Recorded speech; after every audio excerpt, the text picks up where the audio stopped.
Hi, my name is Greg Gaylord. Today I'm going to show you how to replace a board in a pre-finished hardwood floor. Board replacements are a great option when you have a dent or a crack that is too big to be touched up. The tools you'll need are quite simple.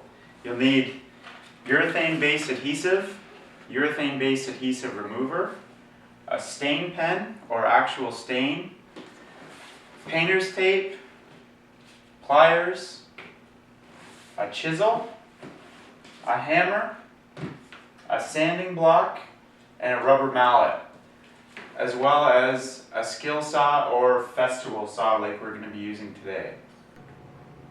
The first step is to cut out the damaged board. For this you'll need a skill saw or a festool saw.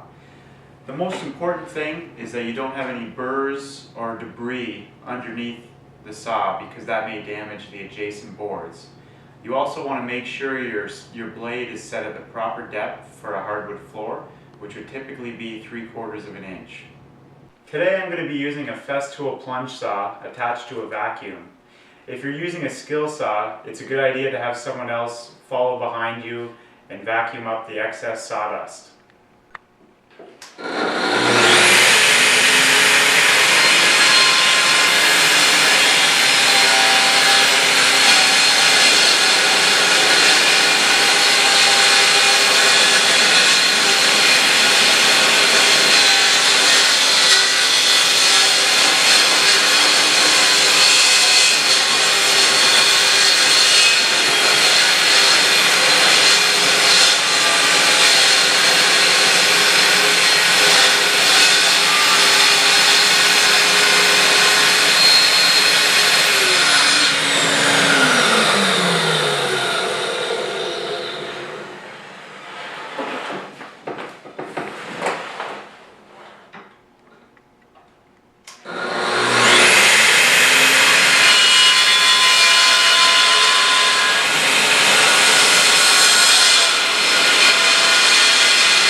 Our next step is to chisel out the board we just cut.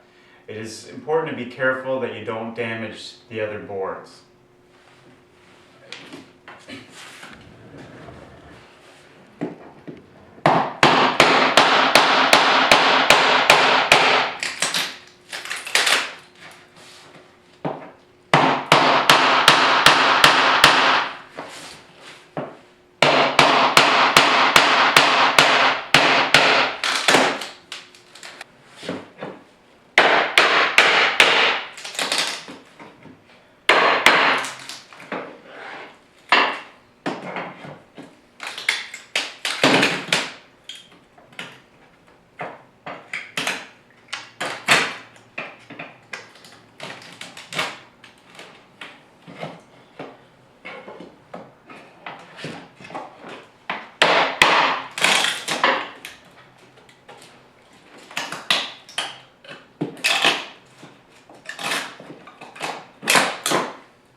After you get the board out, you want to remove the nails or staples that are in it, and that you can use pliers.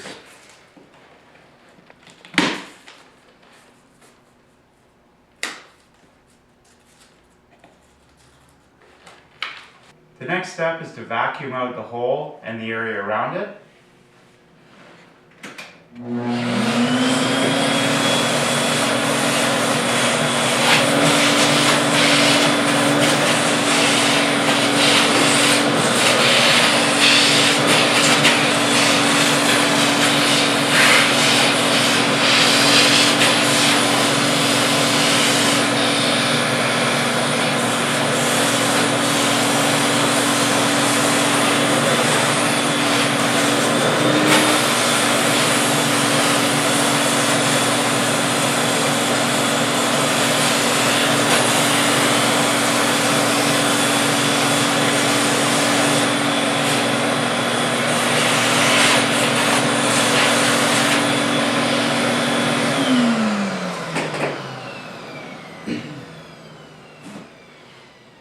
It's really important to get all the dirt and debris out of the hole and off of the subfloor, because otherwise the board won't be able to fit back into the hole. Okay. It's important when you replace a board that that new board be from the same batch of wood as the original batch. If that's not possible, you want to make sure that the board matches up before you try to fit it in. And it's always a good idea to have the homeowner approve the board that is going in, so that way you don't get it in and have them not satisfied with it. Once you've found the proper board, you want to cut it to length on the tongue end, and then rip the bottom of the groove off of both the width and the end of the board. And next step, you want to dry fit the board in place without using any glue, just to be sure it fits.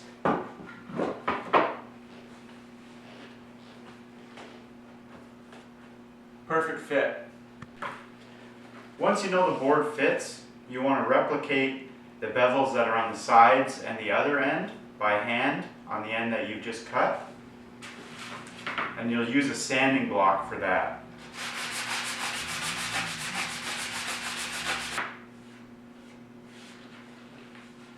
Once you've sanded the bevel into the board, you want to use a stain pen or stain just to touch up that edge. The next step is to fill the hole with urethane-based adhesive.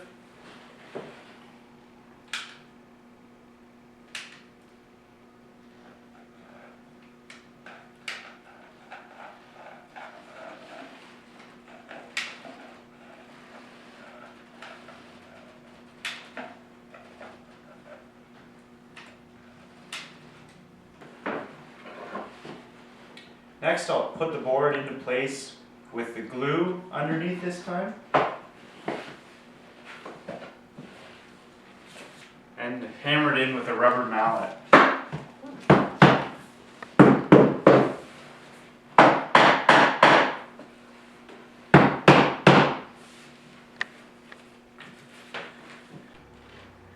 The most important thing when replacing a board is to make sure that you leave it with weight on it, because typical urethane adhesives take about 24 hours to fully cure, and as they cure, they expand and push the board up. So if there's no weight on it, that board will be higher than the rest.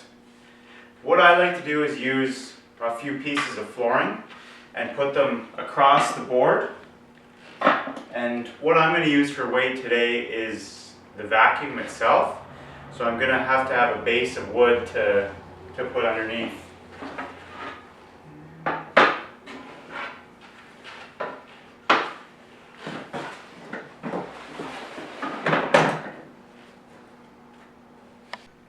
So we'll leave the vacuum here for weight for 24 hours, and when we come back and the weight's taken off, we should have a perfectly replaced board.